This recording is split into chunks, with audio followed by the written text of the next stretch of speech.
Okay guys, welcome back to the channel. I thought I'd do a real quick video today on just some of the camera gear I use out on the track filming our adventures. Now I just put it straight out there that I'm not no camera person, no camera guru. I'm more just a four-wheel driver and camper, and this is the equipment I use to capture our adventures. So yeah. So first up, our main camera, which I'm videoing on now, is a Sony A6300. Now I bought that a few years ago and I bought it secondhand off Facebook Marketplace because anyone that knows DSLR cameras, they're pretty expensive. So yeah, I found one for a pretty good price, so I bought it. Yeah, and when I bought it, I purchased a brand new lens for it, which was as much as the camera. So I purchased a 18-105 f4 Sony lens for the front of the camera, and also put just a UV filter on the front of that, mainly to protect the lens in case it falls over or anything like that, because yes, I've had the camera fall over a couple of times and I'd hate for it to land on the lens and smash the lens. So that'll be the end of the trip, I'd say. Yeah, so that's a really good lens. I'm happy with that. I'm happy with the camera. One thing with the Sony A6300, it does have a few things that are not very good, like it overheats in sunlight. So if you're filming for a while in the sun, it'll overheat, shut itself down, and it also chews the batteries. So I have like 3 batteries for it, so 2 are on charge, 1's in the camera, and I'm just always rotating them out because it's pretty heavy on batteries, and there's nothing worse than get to the top of a hill or a bottom of a hill, setting the camera up, flick it on, and then you haven't got enough battery to film you coming down. So yeah, I'm always try and keep a fresh battery in it when I can. I'm running that on a Manfrotto tripod with a swivel head and the ball head and everything, so that's a really nice tripod as well. So now, as far as GoPros go, my main GoPro that I use is a GoPro 10. This is it here. Now it's in the media mod, so I've put that in the media mod, and it's also on the Ulanzi tripod. So the Ulanzi tripod, it's the MT44. Now it's much larger than what I thought when I bought it. I just bought it online, and when it arrived it was bigger than what I thought, but it actually works out okay. So this extends right out like that, so it's quite handy for videoing like that sometimes. And also the bottom is a tripod, so you can stand it up like that, or it can just be standing like this as a tripod.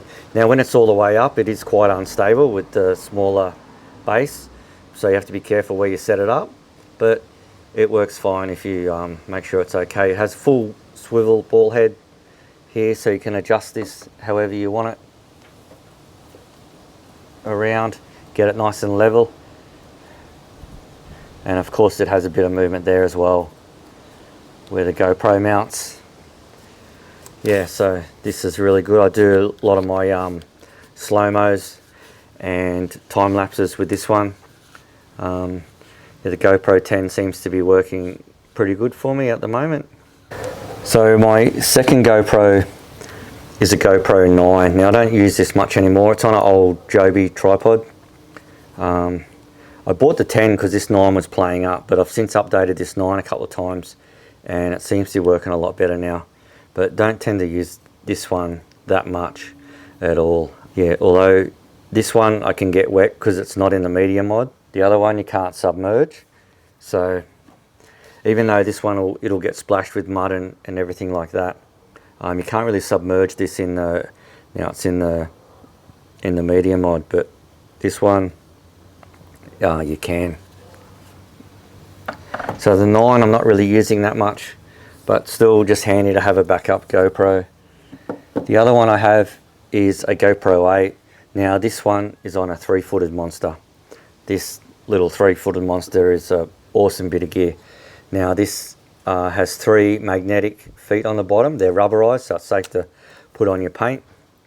And it has this really awesome swivel head ball swivel head on it, and you can pretty much get it the camera to wherever you want it. So this is what I use for a lot of the shots under the car, and I can stick it up under the car anywhere, even on the side of the car, all sorts of spots, and you can twist this around and get this wherever you want it. It's really amazing. It's also good just to stick on the side of the car, just if you want to do a time lapse or something around camp. I find this thing so handy. Yeah, so that's really good. The only thing, I can't stick this to the side of the camper because the camper is fiberglass, but it doesn't matter. There's a few spots on the camper I can stick it, and obviously I can stick it underneath the camper on the chassis under there and get a few shots.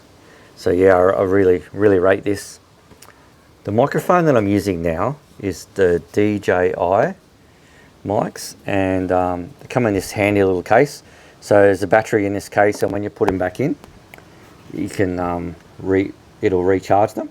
So there's this mic I've got here, another one there, and also the receiver on the camera. So that's it there.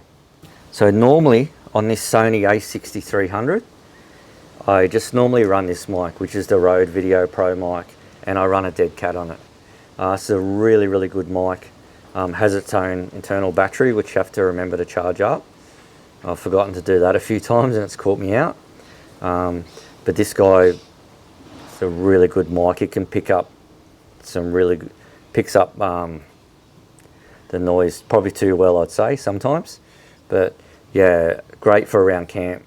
You know, the sounds of the river, the creek, birds, all that sort of thing. That is amazing. So yeah, probably not so good for a video like this because it's a lot of background noise. I don't know if but it would pick up that probably too well. You'd be like, where's this guy live? Like, yeah. But yeah, this is the mic I use, and yeah, it's pretty good. I'm really happy with that, backed with that camera. So yeah, but I don't use these ones much. These mics that I'm wearing now are mainly just for a talking video like this, but they're pretty good. Now my drone. So I've been using, well, this is my first and only drone I've had. It's the DJI Mavic Air. So it's the first Mavic Air that came out. Now I bought the Fly More combo. So it's got 3 batteries. And I also have the capability to charge them with 12 volt. So I have a 12 volt charger. That's handy because these things smash the batteries. Yeah, but this guy's been pretty good. Lately he's been mucking up, but I just give him an update. So hopefully next time we're out, hopefully this weekend will be actually, we can give this guy a go and see if he's going to fly again. He was just doing some random things before and was making me nervous. He'd just land by himself. So yeah, can't afford to lose this guy. So just running the normal controller with this guy that I plug my phone into. Yeah, just a normal controller, and plug your phone into that and away you go. So that's what I have for drones. So as far as other stuff goes, I do keep just a few cables, and I carry a few spare SD cards because I have gone away and forgotten my SD card. I've left it in the computer at home and next to the computer, and I've left them for all the cameras. So now I carry a few spare, and I sort of make a habit of double checking that now. Also in here have a little battery power bank, and can plug this into the cameras to give them a quick charge if I have to. Do have a charging station in the car for everything. But this guy, if you want to do a long time lapse or something, you can stick him around the tripod and plug your camera in, and you get a bit longer out of it. So I don't have a fancy camera bag. I'm just running this bag from Drifter. It holds all my stuff, and you know, I'm just pretty careful with how I put everything in, but it would be nice to get a proper camera bag one day, I think. But the advantage of this, I suppose, is zipped up in the back of the car. It's not tempting for anyone to really break a window and grab it, I suppose, because they don't really know what's in there. So that's one of the reasons I sort of stuck with that for a while now. Yeah, so that's the camera gear I use on our adventures out four-wheel driving and camping. Quite a bit of gear there now. I've collected over a few years. I just didn't go and buy it all at once. It's stuff you collect over time. I did start out My first videos were just a Sony handy cam or something, a little like Sony thing like a GoPro, and then I did go to a GoPro. So all those first videos are just one camera, one top GoPro type thing, action cam, and I've just built up from there.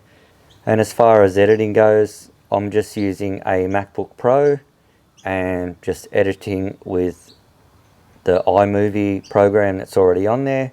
But I have a subscription to Artlist for the music now, just to try and get some better music. Yeah, so there you go, guys. I hope you enjoyed that little insight into some of the gear I use on the tracks. Yep, and thanks for watching, and we'll see you on another adventure real soon.